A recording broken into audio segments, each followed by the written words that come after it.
dice la Biblia respecto a la culpa?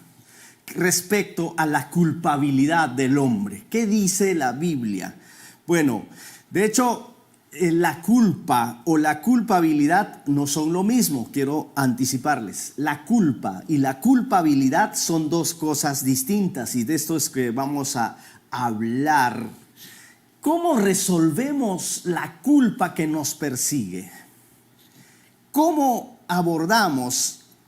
De hecho, primero tenemos que establecer algo, que ante la ley de Dios todos somos culpables. Como para este exministro de Estado, decía que todos somos culpables por todo lo que estamos pasando aquí hoy en el país. Pues la Biblia dice que ante la ley de Dios todos somos moralmente culpables o responsables. El apóstol Pablo, que es el más insigne promotor de lo que significa, él era un experto teológicamente hablando. El apóstol Pablo era una eminencia, y basado en sus conocimientos teológicos y más su lectura de la realidad de su tiempo y de los últimos tiempos, porque también trascendió su mensaje hasta el día de hoy, él dice que la pecaminosidad, ese sentido de culpa, de responsabilidad frente a Dios, es universal. Y vamos ya a referirnos al pasaje del cual estamos tratando en este momento. Está en una de las epístolas del apóstol Pablo. Es curioso, es tremendo esto que vamos a leer, que vamos a escudriñar, porque tiene una actualidad increíble. Está tan vigente este mensaje que Pablo escribió hace casi 2000 años, ¿verdad? O más de 2000 años, que hoy podríamos decir que esto lo escribió para nosotros. Miren aquí, Romanos capítulo 3, y voy a referirme a unos cuantos versículos, desde el verso 9 hasta el verso 22, en dos momentos en realidad, pero en un primer momento quiero referirme hasta el verso 12. Dice así: ¿qué pues? ¿Somos nosotros mejores que ellos? En ninguna manera. Pues ya hemos acusado a judíos y a gentiles que todos están bajo pecado. Todos están bajo culpa. Quiere decir esto. Verso 10. Como está escrito, no hay justo ni aun uno. No hay quien entienda. No hay quien busque a Dios. Todos se desviaron, a una se hicieron inútiles. No hay quien haga lo bueno, no hay ni siquiera uno, dice ese verso 12. Si seguimos leyendo un poquito más, me gusta esto, quiero seguir un poquito más. ¿Quieren ustedes también? Vamos adelante, vamos un poquito más, porque lo que dice es interesante. Hasta quería obviarlo, pero me parece que está muy, muy bueno esto. Sepulcro abierto es su garganta, con su lengua engañan. Veneno de áspides hay debajo de sus labios. Su boca está llena de maldición y de amargura. Sus pies se apresuran para derramar sangre. Quebranto y desventura hay en sus caminos, y no conocieron camino de paz. Verso 18 dice: no hay temor de Dios delante de sus ojos. Yo quiero parar allí porque luego vamos a regresar con la escritura, pero creo que quiero seguir reflexionando sobre la culpabilidad del hombre. Les decía, ¿de dónde proviene esa responsabilidad frente a la ley? Esta situación de culpabilidad frente a la ley, pues cuando transgredimos la ley de Dios, los preceptos de Dios, los mandatos de Dios. Estamos viendo que la responsabilidad, la culpa, ¿verdad?, de la culpa, no nos escapamos. El apóstol Pablo nos decía aquí en este pasaje que acabamos de leer, ante la ley de Dios todos somos culpables. Esta es una premisa. Todos estamos bajo la ley de Dios. Creas o no creas, hay una ley. Hay una ley. Escúchame bien, esta mañana también revisando en mis archivos aquí en la memoria, pues decía, ¿quiénes hacen las leyes? ¿Quiénes establecen las leyes? Hay leyes civiles y hay una ley superior, la ley moral, la ley divina. Habría que revisar los que estudiamos derecho, pues en mis estudios generales me dieron a leer un texto y ahí fue que me remití esta mañana, el espíritu de las leyes.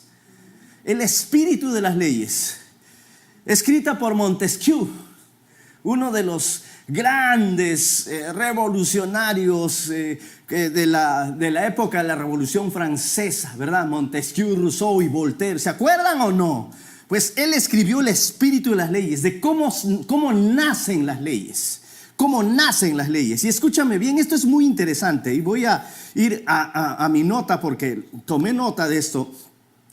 Él, en su libro primero, de las leyes en general, porque escúchame bien, esto es producto de la interpretación de las leyes. Alguien dijo que había que disolver el Congreso, eligieron un nuevo Congreso. Este nuevo Congreso dijo, habría que vacar a este presidente. Primer intento, segundo intento, ya. Entonces, hay un tribunal constitucional listo a pronunciarse. En fin, hay un tema de leyes, pero no nos damos cuenta y nos hemos olvidado que hay una ley superior. Y Montesquieu decía en su libro, El espíritu y las leyes, sería interesante que todos los jóvenes que están saliendo a las calles, incluyéndome, revisáramos este texto de las leyes en sus relaciones con los diversos seres. Miren nada más lo que dice aquí. Las leyes en su significación más extensa no son más que las relaciones naturales derivadas de la naturaleza de las cosas. Y en este sentido, todos los seres tienen la divinidad, tienen sus leyes. El mundo material tiene sus leyes. Las inteligencias superiores tienen sus leyes. Aún los animales, dice este hombre, tienen sus leyes. El hombre tiene sus leyes. La naturaleza tiene sus leyes. Por supuesto, hay leyes naturales. Hay leyes físicas. La ley de la gravedad. ¿Sí? Hay leyes espirituales. Y hay una ley superior, y aquí dice, pues interpretando el origen de las leyes, la naturaleza de las leyes, dónde surgen las leyes, pues se remite aún a Dios. Miren lo que dice aquí, es interesantísimo. Dice así en esta parte del texto, no se sabe si las bestias están gobernadas por las leyes generales de movimiento o por una moción particular. Solamente habría que pensar cómo hacen las aves que en cierta estación vuelan hacia el sur. Y luego, ¿cómo hacen las aves para que luego, cuando se acerca ya el verano, se mueven y migran? La migración de las aves. Habría que pensar cómo hacen los cardúmenes de los peces para vivir y cohabitar en sociedad, por decirlo así. ¿Cómo hacen los bueyes? ¿Cómo hacen los leones? ¿Cómo hacen las mariposas para reproducirse? ¿Cómo hacen los reptiles? Oigan, ahí intrínsecamente se entiende que hay una ley natural, porque aquí dice, no se sabe si las bestias están gobernadas por las leyes generales de movimiento o por una moción en particular. Sea como fuere, no tienen con Dios una relación más íntima que el resto del mundo material, y el sentimiento no les sirve más que en la relación entre ellas, con otros seres particulares, con cada una consigo. Por el atractivo del placer conservan su ser particular, y por el mismo atractivo conservan su especie. Tienen leyes naturales, puesto que están unidos por el sentimiento. Carecen de leyes positivas escritas, quiere decir, legisladas, por decir, porque no se hallan unidas por el conocimiento. Sin embargo, las bestias no siguen invariablemente sus leyes naturales. Mejor las siguen las plantas, en las que no observamos ni sentimiento ni conocimiento. Y es que los animales no poseen las supremas ventajas que nosotros podemos, aunque tienen otras que nosotros no tenemos. No tienen nuestras esperanzas, pero tampoco tienen nuestros temores. Mueren como nosotros, pero sin saberlo. Casi todos se conservan mejor que nosotros y no hacen tan mal uso de sus pasiones, de sus instintos. ¿Qué les parece esto? El hombre como ser físico es como los demás cuerpos, gobernado por leyes invariables. Como ser inteligente, viola sin cesar las leyes civiles y las leyes divinas. Ha establecido que las leyes divinas que Dios ha establecido y cambia los que él mismo estableció. Varía, cambia las leyes de acuerdo, acomoda de acuerdo a su momento, de acuerdo a su conveniencia. Eso es lo que quiere decir. Es preciso que Él se gobierne y sin embargo es un ser limitado. Está sujeto a la ignorancia y al error como toda inteligencia finita. Los débiles conocimientos que tiene los pierde. Como criatura sensible es presa de 1000 pasiones. Un ser así pudiera en cualquier instante olvidar a su creador. Dios los retiene por las leyes de la religión. Semejante ser pudiera en cualquier momento olvidarse de sí mismo. Los filósofos lo previenen por las leyes de la moral, creado para vivir en sociedad. Pudiera olvidarse de los demás hombres. Los legisladores le llaman a sus deberes por medio de las leyes políticas y civiles. Hobbes, un filósofo, dijo: el hombre se ha convertido en el lobo para el hombre. Y aquí sigue diciendo, sería absurdo, Montesquieu, respecto a Dios, sería absurdo que viviéramos creyendo que un ser inteligente es producto de la nada. Lo creado sea producto, consecuencia de la nada. Esto no cabe ni siquiera en una mentalidad primitiva, porque aún los primitivos, los seres más incipientes que conocemos de acuerdo a la historia, ¿verdad?, nos cuentan que tenían instintos y podían invocar a dioses como el fuego, a dioses como el rayo, el trueno, aún las montañas, por su instinto de reconocer a alguien superior. Es que ahora entonces, es todo esto estoy diciéndoles porque el hombre se ha olvidado de la ley superior, de la ley que está por encima de las leyes civiles, de las leyes humanas. Es más, ha buscado acomodar, ha buscado distorsionar, ha buscado producir esas leyes en función a intereses egoístas, ególatras, humanistas meramente, sin buscar el bienestar común, la convivencia pacífica, del amor, de la verdad, de la justicia. En fin, se ha olvidado de las leyes naturales, inclusive, que rigen el gobierno, que rigen una conducta, las relaciones, el derecho de gentes que buscaba regular la relación entre las naciones, entre los países. Se está rompiendo vez tras vez. Entonces estamos frente a un cambio, estamos frente a una crisis respecto al reconocimiento de una verdadera ley. Entonces, recapitulando, frente a la ley de Dios, todos somos culpables. Todos somos culpables. Permítanme seguir reflexionando. Seguimos aquí. ¿Qué cosa es entonces la culpa? La culpa es el resultado de la transgresión a esta ley divina, a esta ley moral, a esta ley superior que es la ley de Dios. Eso es la culpa, es objetiva. La culpa no es subjetiva, la culpa es muy objetiva. Transgredí, rompí deliberadamente, intencionalmente una ley de Dios, una ley superior, entonces soy culpable. Esto produce en ese sentido una culpabilidad, que es el resultado, que es la consecuencia. Y la culpabilidad es el sentimiento de culpa. sentimiento de culpa tal que es bueno, porque apela a nuestra conciencia, porque apela a nuestra razón, apela a nuestra madurez, apela a nuestra cultura.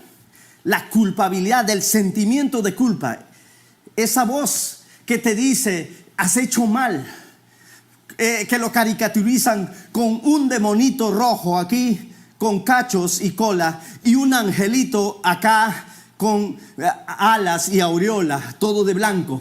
Entonces es parecido.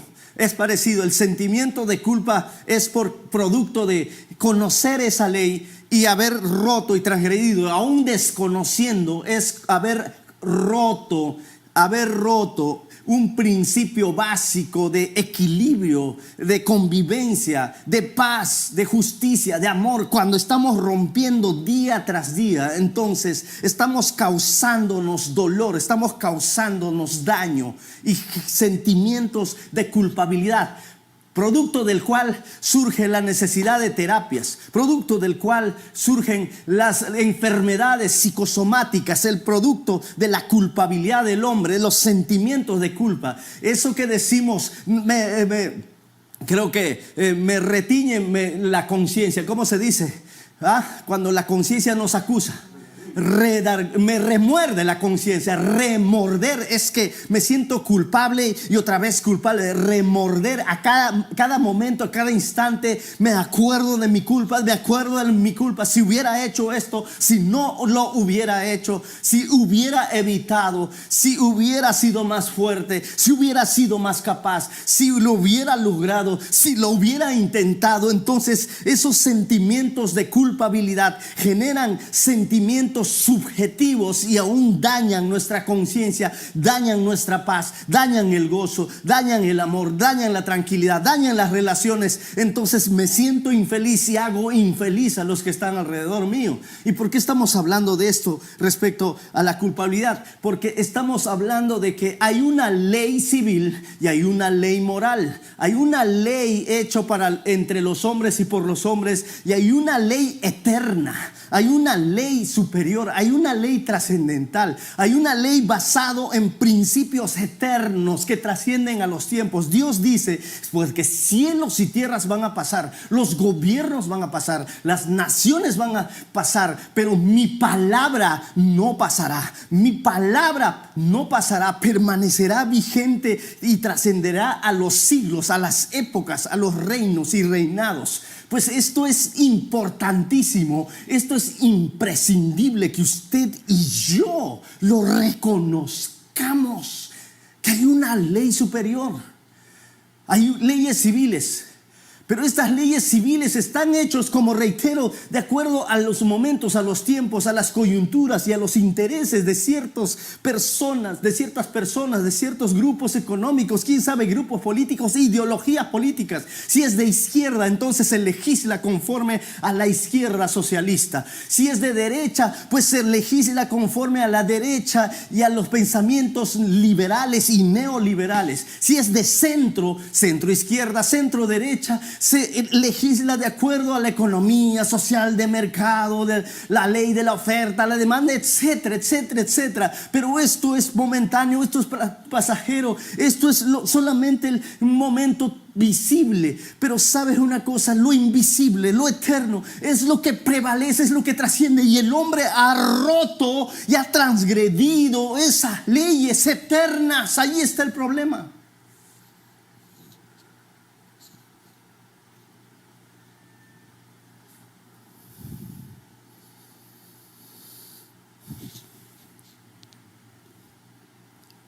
Muchas de las leyes civiles establecidas, el Código Civil, el Código Penal y los demás códigos, no coinciden con los códigos de Dios, con los códigos morales de Dios. Muchas veces puedo intentar obedecer la ley civil, y mientras estoy obedeciendo la ley civil, pueda que esté transgrediendo la ley divina, la ley eterna. Y hay conflicto ahí. O cuando quiero obedecer la ley eterna, la ley divina, Puedo estar también transgrediendo y desacatando la ley civil, la ley humana. Ejemplo, Pedro y los apóstoles eran perseguidos por predicar, por hablar de Jesús. Y vinieron las autoridades, los metieron preso. Y le dijeron: ustedes están transgrediendo las leyes de nuestra nación, la constitución política de la nación. Está prohibido que hablen lo que están hablando. Y ellos le dijeron: entonces, ¿qué hacemos? ¿Será más importante obedecer lo que dicen los hombres o lo que dice Dios? Se pusieron en una encrucijada y decidieron obedecer mejor la ley de Dios, porque es mejor obedecer a Dios antes que a los hombres. Es un principio bíblico.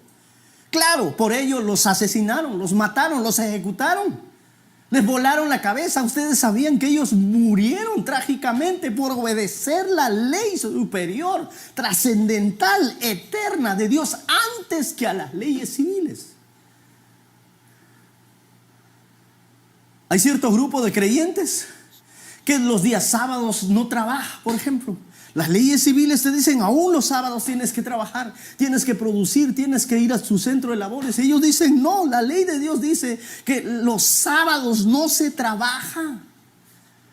Ellos creen que los sábados es un día de descanso, de reposo, y que no está permitido trabajar por la ley de Dios. Y siempre hay una confrontación, siempre hay un conflicto allí. Pues escuchen bien, quiero que cuando esté mencionando esto, ustedes vayan discerniendo que hay una ley superior,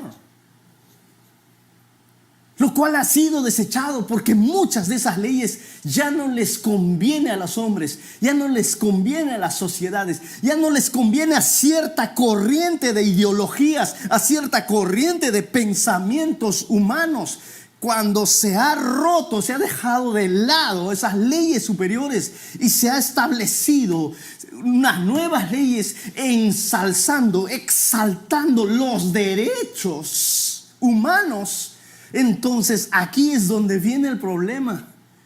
Necesitamos reconciliar, mejor dicho, conciliar, para que la ley civil humana responda a la ley superior, eterna y trascendental, divina y todopoderoso de Dios.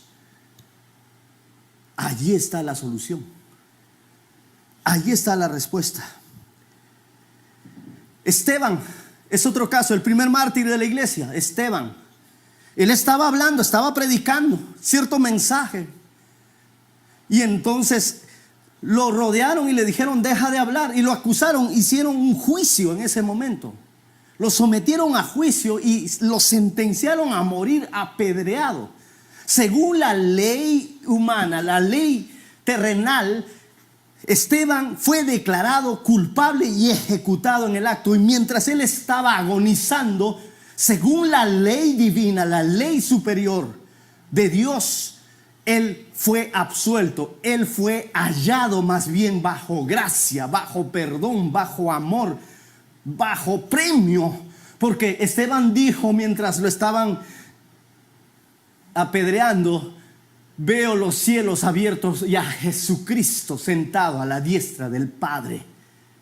La ley superior de Dios lo había absuelto y lo había hecho acepto, más bien, aunque estaba muriendo sentenciado por la ley terrenal. ¿Qué te parece? Sigo adelante, porque no quiero que el tiempo se me acorte tanto. Regálenme unos minutos adicionales. ¿Dónde comienza todo? Seamos francos, honestos y sinceros. En Estados Unidos, en los años 60, se levantaron una cantidad de movimientos pro derechos humanos, movimiento pro derechos de la mujer, el movimiento feminista, buscando la igualdad. Yo no estoy en contra, no estoy hablando ni a favor ni en contra, pero sabe una cosa, estoy narrando históricamente lo que aconteció. Hubo una gran revuelta, tremenda revuelta, Pues los universitarios salieron a las calles, sí, y promovieron una sola frase, si pudiéramos ponerlo en eslogan, en un eslogan. Ellos decían que todos tienen derecho a hacer con su vida lo que quieran.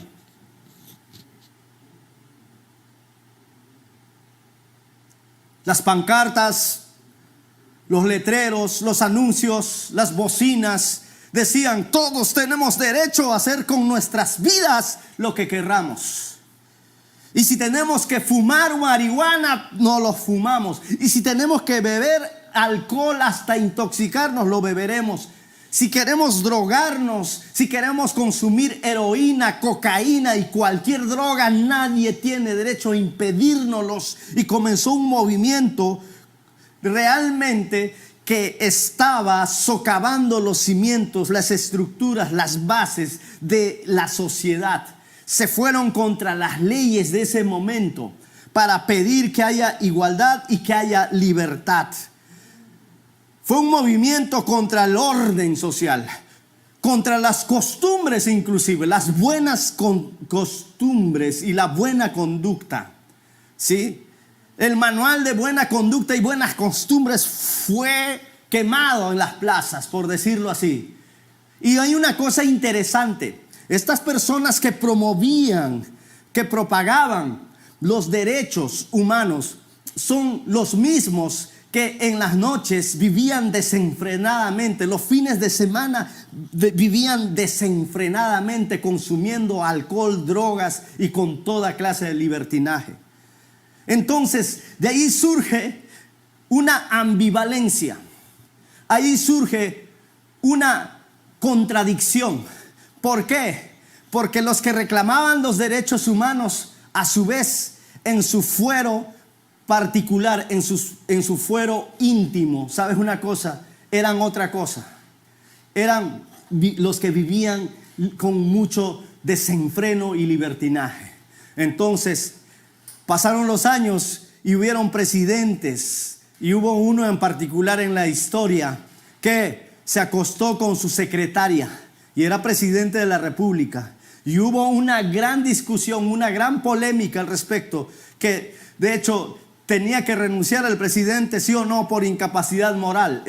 Claro que sí. Pero ¿sabe una cosa? La discusión terminó en el sentido de que la ley, la Constitución, no tenía derecho a entrar a la habitación de las personas. La vida privada, íntima de las personas no tenían por qué ser invadidas por las leyes civiles, por las leyes, la Constitución, las normas. De manera que hay una ética social y hay una ética personal.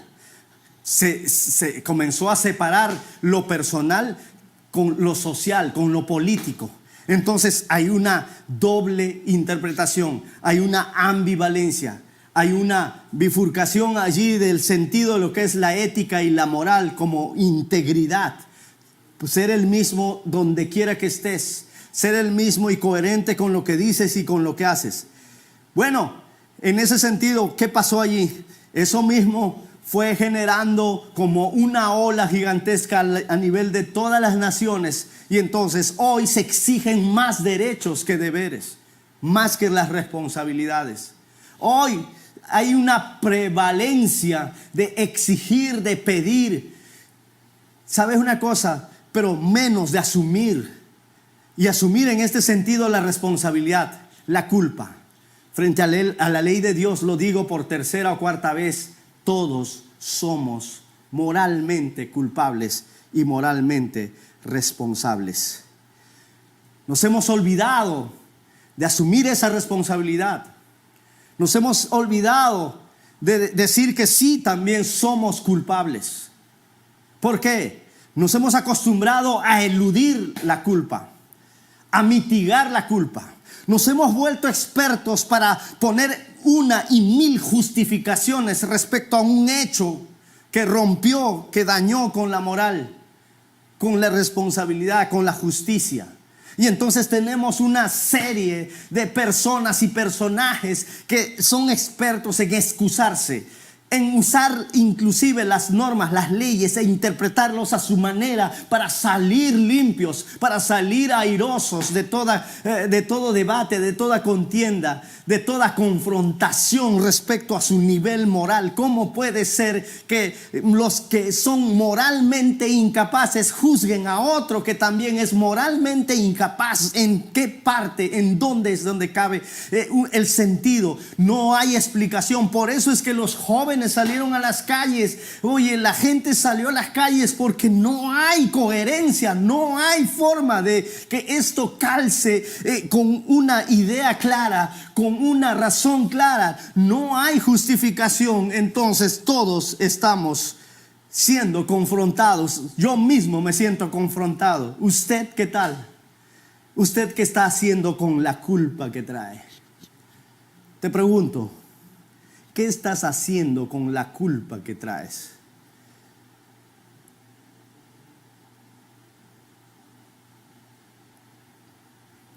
Y hay culpas que están dañándote. Hay sentimientos de culpa no resueltos. Reitero, esos sentimientos de culpa no resueltos, sentimientos de culpa, emociones, daños no resueltos, están generando situaciones de conflicto, de pesar, de dolor, de amargura, de odio, de resentimiento. Y creo que eso que pasa a nivel personal, a nivel familiar, se está reflejando a nivel social, a nivel nacional y por qué no mundial. Resolver la culpa del hombre, la culpabilidad nuestra, es una de las tareas que trajo Jesucristo, el Hijo de Dios. Ese Cristo es el Dios que a ese Dios invisible lo hizo visible y lo hizo cercano. Él sabía de nuestra culpabilidad y Él vino a resolver ese sentimiento de culpa que aquejaba a la humanidad. Por cuanto todos habíamos pecado, fuimos destituidos de la gloria de Dios, del amor de Dios, de la paciencia de Dios. Sí, habíamos colmado la paciencia de Dios con cuanta maldad, con cuanta tergiversación habíamos logrado respecto a obedecer, a conocer la ley moral, la ley superior divina. Y Jesucristo vino a restaurar eso que estaba perdido, esa relación que estaba cortada, esa relación que estaba rota. Vino a restaurar. Por eso Él dice: yo soy el camino, la verdad y la vida. Nadie viene al Padre si no es por mí. Él vino a sanar, Él vino a restaurar, Él vino a rescatar lo que estaba perdido. Él mismo trajo una justificación para nuestras culpas. Escúchame bien. Cuando cometemos una culpa, cuando cometemos, mejor dicho, una transgresión y sentimos culpa, nos sentimos dolidos, nos sentimos agobiados, nos sentimos vacíos. No hay nada que pueda curar eso. No hay nada que pueda llenar eso. Ni los psiquiatras pueden resolver esto. Es más, los psiquiatras, cuando usted va a pedir una consulta, encuentra que la mayor parte de tus problemas son esas culpas, esos sentimientos de culpa no resueltos. Y te dicen: vaya a perdonar, vaya a pedir perdón, vaya a corregir, vaya a arreglar. Deje de estar haciendo lo que está haciendo. Se está haciendo cuadritos la vida, se está autodestruyendo. Sane esa situación de deuda consigo mismo y con los demás. Eso es la culpa, deuda con Dios por haber transgredido su ley. Pues una pena aquí, seguramente la peor, se puede cubrir con 30 años de cárcel. Pero una pena por causar una transgresión contra la ley de Dios, ¿con cuántos años se cubre?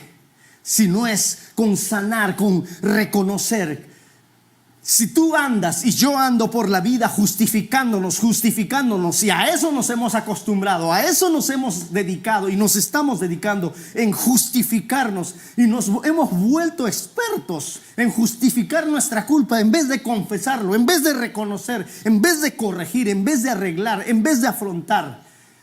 Y sabes una cosa, Ezequiel dice que esto ha generado dureza en nuestro corazón. Hay dureza en nuestro corazón. Yo estaba buscando aquí algo muy interesante. Denme un minuto adicional, por favor, producción, porque esto es muy interesante. Alguien dice, tienen que comprender, decía Ezequiel, que la moral es otra cosa, está por encima de las religiones. La moral es el resultado de aceptar la verdad y la justicia en todas partes del mundo. Porque la verdad y la justicia no tienen fronteras. Y mira lo que dice Benedicto XVI. Esto lo encontré y me parece interesante mencionar y citar. Cuando el relativismo moral, eso, que en tu vida privada no le interesa a nadie, la ley no debe entrar a tu habitación, a tu dormitorio, versus tu vida pública, la ética pública, cuando eso genera relativismo moral, cuando acomodas, cuando te justificas, cuando haces leyes, cuando creas argumentos para justificar lo que estás haciendo, eso es relativismo moral. Cuando el relativismo moral se absolutiza en nombre de la tolerancia, ojo aquí, en nombre de la tolerancia, en nombre de los derechos básicos, se relativizan y se abre la puerta del totalitarismo. ¿No es esto verdad? Cuando la ley de Dios dice una cosa y los hombres quieren acomodar y sacarle la vuelta a lo que la ley natural, la ley eterna, los principios eternos dicen, cuando queremos torcer eso bueno para llamarlo malo, y a lo malo le llamamos bueno, es el principio del totalitarismo, de la anarquía, del caos, de la oscuridad, de las tinieblas, de la muerte. Mas gracias sean dadas a Dios, que aunque somos pecadores, Jesucristo vino a rescatarnos. Jesucristo vino a salvarnos. Mas gracias sean dadas a Dios, que aunque somos pecadores, Dios nos ama. Y Él está dispuesto a voltear su mirada a esta nación, a este país, a tu hogar, a tu familia, a ti y a mí. Primero a mí. Yo necesito de esa mirada. Yo necesito dejar de justificar mis errores. Porque cuanto más justifico mis errores, entonces se cauteriza mi conciencia. Claro. Porque de tanto justificarme y crear argumento tras argumento para justificar mi vergüenza, para justificar mi pecado, para justificar mis errores, entonces mi conciencia ya no tiene más que decir esto es bueno y esto es malo. Mi conciencia lo único que hace es cauterizarse, y la gente, nosotros tenemos la conciencia cauterizada, y por eso es que ya no sabemos distinguir entre lo bueno y malo. A lo bueno le llamamos malo y a lo malo bueno, y entonces hay dureza en nuestro corazón, y porque nuestra dureza de corazón está siendo proliferada y está siendo enseñada y compartido a los más pequeños, a los niños aún, es que Dios volteó su mirada por la dureza de nuestro corazón. Así fue con Israel a lo largo de toda la historia bíblica. Dios se compadeció de su pueblo, pero cuanto más se justificaban y se endurecía su corazón con la conciencia cauterizada, porque si tu conciencia no te dice esto está mal, ya no hay quien más te pueda convencer.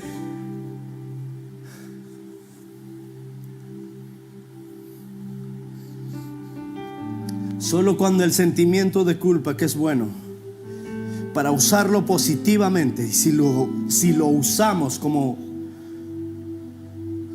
una herramienta, un instrumento para enderezar nuestras sendas y nuestros caminos, vamos a lograr salir adelante